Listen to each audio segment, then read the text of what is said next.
Seja fiel a você e passe para o próximo assunto. Eu estudo para delegado de polícia e uma grande dificuldade que eu tenho ao longo desses 2 anos de estudo para concurso público é o seguinte: às vezes eu não tô afim de estudar certo assunto. Gente, eu sei que isso é uma visão um pouco infantil e você provavelmente vai me dizer: nossa, mas se você tem um cronograma, você tem que cumpri-lo. Eu sei, mas a nossa mente não é tão matemática quanto parece e vou dizer para vocês por quê. Quando a gente se prende demais a um aspecto, a um cronograma, alguma coisa, atenção, isso não quer dizer falta de compromisso. Eu estou dizendo para você trocar de matéria e não para você não estudar. A gente tende a gostar mais de um assunto ou de desgostar de algum assunto. Então, às vezes a gente está pronto para estudar 24 horas de um assunto específico, mas a gente não quer estudar outro. Só que aquele assunto tá no nosso cronograma. E, gente, eu vou falar uma coisa pra vocês. Ao longo do tempo eu vi que eu tenho que respeitar a minha mente. Por quê? Se eu continuasse, né, que hoje eu não faço mais isso, nessa de cumprir fielmente alguma coisa que eu não tô me sentindo bem, eu ia desistir. E é o que acontece com a maioria das pessoas que não tem constância no concurso público. Passam 2 meses sem estudar, passam 1 mês sem estudar. E eu não quero mais isso pra mim. Eu já fui essa pessoa que eu parava de estudar 1 semana porque eu tinha estudado 2 dias intensamente. Pensa o quanto de horas líquidas, né, eu perdi nisso, porque eu não calculei direito o que eu deveria fazer. Às vezes é melhor você estudar 2 horas, 3 horas do que você passar 8 horas sentado numa cadeira não sendo produtivo. Por quê? Isso vai te cansar, isso vai te dar baixa autoestima e no outro dia você não vai ser produtivo, entendeu? Então vamos fazer aqui um cálculo simples. 2 vezes 7 é 14. 14 horas estudadas e bem estudadas é muito melhor do que você estudar 8, 4 e 4, né? Segunda e terça. E você, sabe, não pegar mais em livro na semana, porque você já tá de saco cheio. A gente sabe que isso acontece. Então, eu tô fazendo esse vídeo para dizer para você: respeite o seu cérebro. Se o seu cérebro não está entrando naquela matéria, e eu tiro por mim ontem eu não tava a fim de estudar direito constitucional. E eu gosto muito de direito constitucional. Só que era uma matéria para mim que é massiva, que é chata, né? Assim, processo legislativo para mim não é uma coisa que eu gosto de estudar. E tudo bem, né? Tem gente que gosta.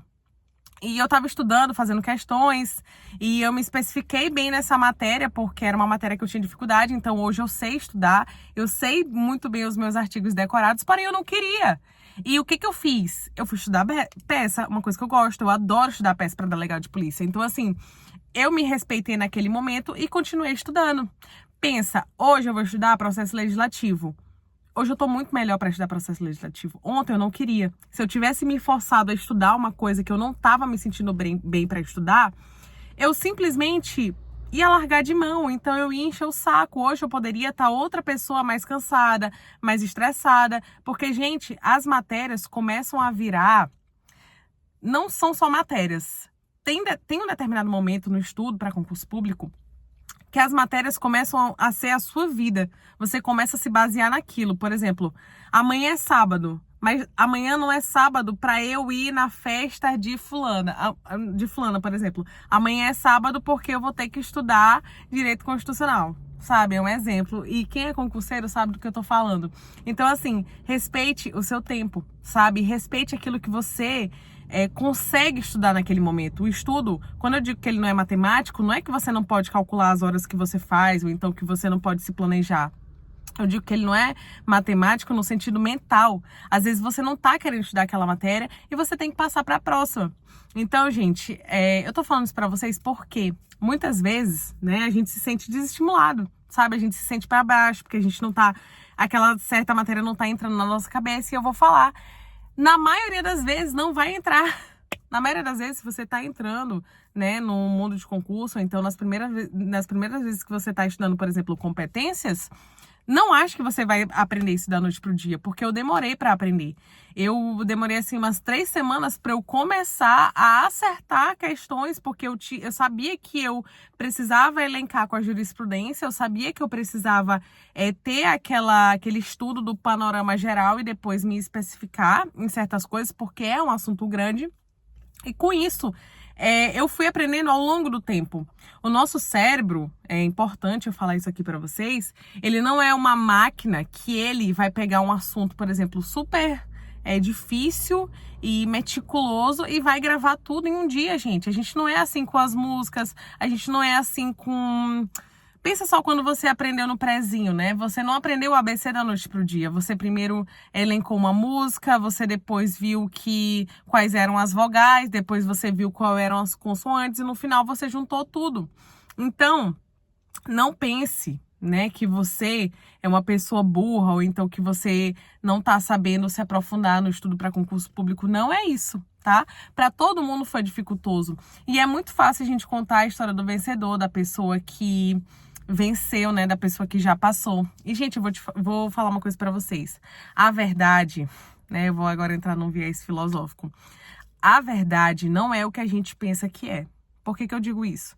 Muitas vezes a gente vê a história dos aprovados e a gente vê pessoas falando assim, eu não fiz revisão, eu não li lei seca, ao passo que essa pessoa, ela tem essa visão, eu não tô dizendo que ela tá mentindo, eu tô dizendo que a visão para ela, da verdade, é deturpada. Por quê? Essa pessoa, em tese, não fazia revisão, mas essa pessoa reassistia as aulas que ela via no começo, isso é uma espécie de revisão. A pessoa não lia lei seca, mas ela pegava lá as videoaulas e tirava print, né, do que tinha de lei seca. Então, assim, a gente não tem que confiar fielmente no depoimento das pessoas e nem em cronograma algum, tá? Pode ser o melhor professor do mundo, o melhor cronograma do mundo, quem vai fazer é você. É que nem a questão do mapa mental.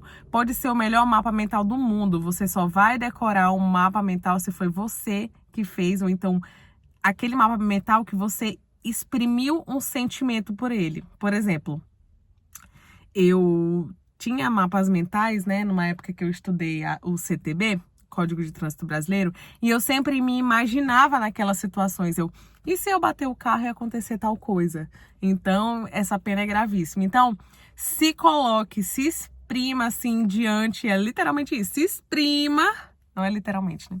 Se coloque diante dessas situações para que você possa colocar uma verdade ali, entendeu? Para que você possa gravar, de certa forma, as coisas que possam te ajudar. E, gente, música, macete, não tenha vergonha. Se você não quiser contar pra ninguém, também tudo bem. Mas, gente, eu vivo gravando macete. Por quê? É uma coisa que meu cérebro consegue e o seu também, tá? Isso não é exclusivo meu. Consegue assimilar melhor. Então, não fique triste, tá? Vai dar tudo certo. E eu fiz esse vídeo aqui pra vocês e eu agradeço o retorno, né? Se vocês estiverem gostando, que vocês deixem o seu like, deixem seus comentários aí pra fazer um próximo vídeo.